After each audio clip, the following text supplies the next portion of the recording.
Hey yo, what's good? It's your boy Dre La Soul here with some more crypto wisdom for your head top. So, if you didn't know, Bitcoin's birthday was just the other day. 16 years ago, Satoshi Nakamoto, the creator of Bitcoin, started the first block, the Genesis block of the blockchain for Bitcoin, right? So, pretty much in a nutshell, that means that, Bitcoin is still fairly young. It's still in its infancy, right? And the fact that it's still young and still in its infancy is part of the reason why Bitcoin still follows traditional markets, right? So what I mean is Bitcoin is considered like even though it is a commodity, it is officially a commodity. Commodities could be like wheat, oil, so on and so forth. It is a commodity, but it also gets traded like a very high risk stock, like a tech stock. Like, so all those stocks that are on QQQ, right? The NASDAQ. So those are the high, very volatile growth stocks, which are also tech stocks, right? So Bitcoin naturally follows that. Whatever those highly volatile stocks do, Bitcoin usually follows. So for instance, that would be like your Nvidias, that would be like your Googles, your Metas, and all that good stuff, right? Mag 7 and Magnificent 7 stocks, all right? Bitcoin usually follows the trajectory of that. So if they pump, Bitcoin usually pumps following after. It's like a lagging stock, right? Pretty much, right? So with that being said, the entire cryptocurrency market also lags and follows the stock market, right? So this new volatile market, which is cryptocurrency, and although it's not super new, it's still fairly new considering the stock market, it follows it, right? So I hope you guys understand that. So in a nutshell, so the reason why I'm saying that is because when stocks move a certain way, when traditional finance, when we're risk on, that means Bitcoin is risk on, which means it's game on for Bitcoin, right? Now, Bitcoin is the leader. Bitcoin is the granddaddy. It is the alpha and omega for cryptocurrency, right? So the rest of the crypto market follows Bitcoin. So the same way Bitcoin follows these, popping tech stocks, the crypto market follows Bitcoin, right? You guys following me here, right? So the way the money flows in cryptocurrency, right? It goes into Bitcoin. Now, when people make their profits in Bitcoin, it then goes to Ethereum. Ethereum is the second largest cryptocurrency by market cap and by network. It has one of the largest networks. People say that Ethereum is slow, it's old, it's expensive, but it has network effect. Institutions are utilizing Ethereum. Ethereum is right now the payment rail of cryptocurrency, right? It's the most used blockchain. It is, officially digital money or what have you, right? Now, with that being said, so then once money flows into Ethereum, the money then flows into what we call large cap cryptocurrency. So cap meaning the capitalization, large cap meaning that their capitalization is in the billions, right? Bitcoin's market cap is in the billions. Ethereum's market cap is in the billions. As you go down the market cap, it starts to get lower. However, if they're still over a billion, they're considered like mid cap to large cap, right?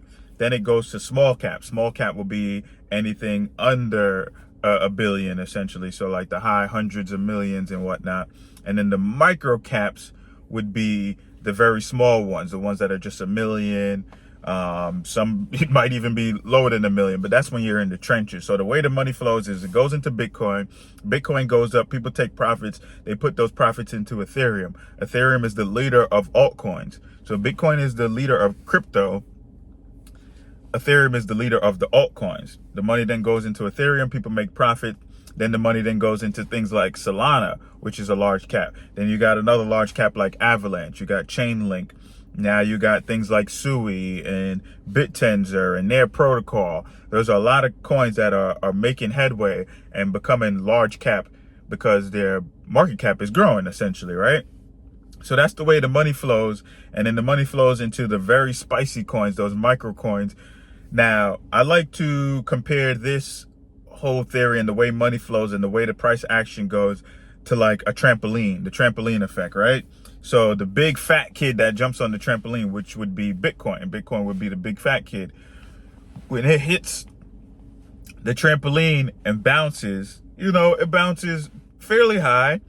But what happens is those little or smaller kids that are on that trampoline, once that fat kid, which is Bitcoin, hits that trampoline, boom, it sends those skinny, really scrawny kids flying in the air. Those skinny, scrawny kids are your smaller cryptocurrencies, right? Those cryptocurrencies tend to outperform Bitcoin in altcoin season. So altcoin season is when on an average, like 90 coins or so, something like that, are performing better than Bitcoin. So Bitcoin leads, it performs, it has its little bull market, then it starts to pull back. And with that trampoline effect, it then launches all the other cryptocurrencies. Now, the ones that are still kind of fat, the chubby ones, go up to a certain height. So that would be like your Ethereums and your Solanas, right? So if Bitcoin is going up 3%, Solana and Ethereum might go up to 5 to 10%, right? But then those smaller coins, those real small ones, go up to 15, 20, 30%. You follow me? All right, so that's the way the money flows, right?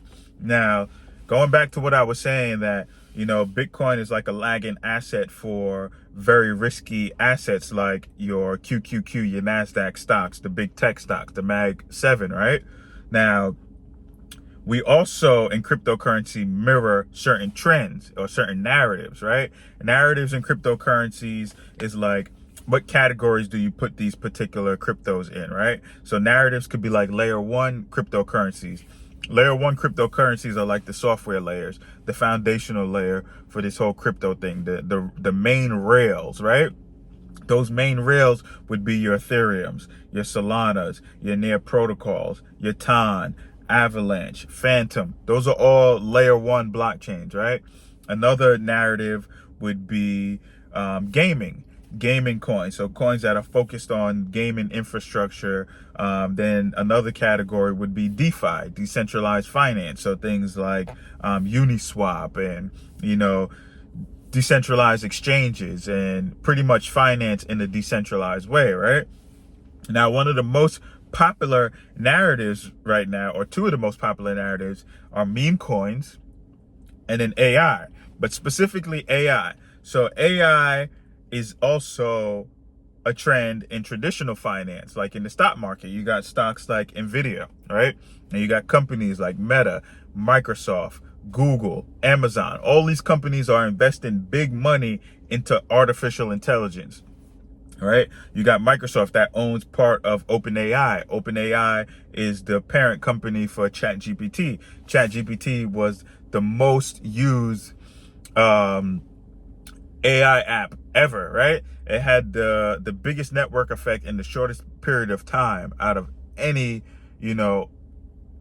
AI app to date, right? So ChatGPT. So again, in traditional finance, right, one of the popping trends is AI. That trend is causing stocks to go crazy, right? Now, we also got that trend in cryptocurrency, AI.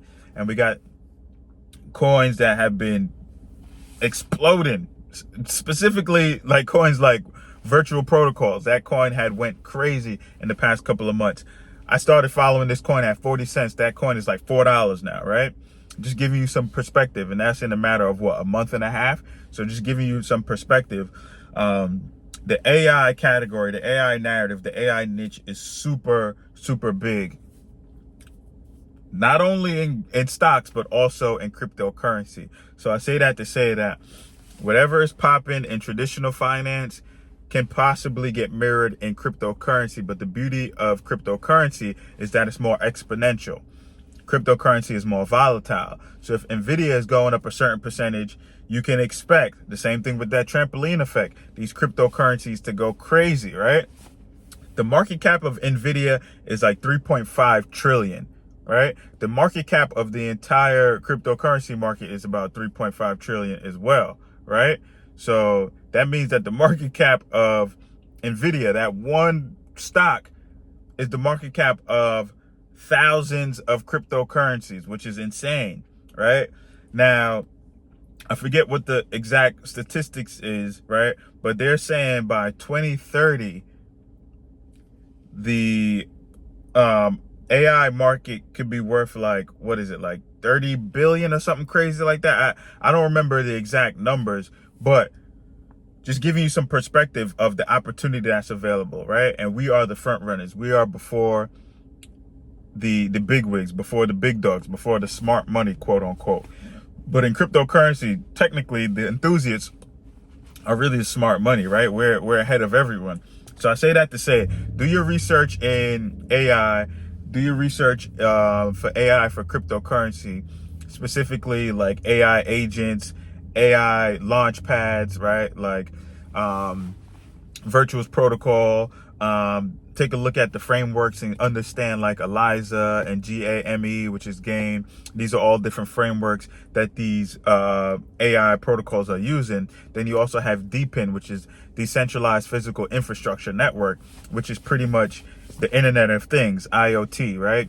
So certain companies like Akash Network or Render Network, they're creating these communities of shared bandwidth where people could share the excess bandwidth that they have for other people to create and render certain products, whether that's digital products or what have you, and people get paid out for providing their bandwidth. Also, another situation would be like Helium Network. It is a decentralized 5G network, and it's allowing people to utilize their internet and they access internet to create hotspots. And for doing that, they get paid out in the Helium Network token. So Render and Akash Network are similar to that, but they're using GPU power for people to compute and people to render certain things, right? And they get paid out in that particular token. So these are like the infrastructures of AI, but it's including devices and robotics. So this is where robotics, AI, and blockchain all merge. The greatest technological synergy that we have right now is blockchain and AI. AI needs blockchain for regulation, for trustworthiness, and blockchain needs AI for it to be able to scale, because blockchain is very technical, it's very intricate. A lot of people don't really understand blockchain because it's a lot of layers. It's like peeling the onion. But if you have AI to help you, it would make things much, much easier. But that's all I got for today's rant. So tap in, make sure you do that research with blockchain and AI. And it's your boy Dre Lasso. We out.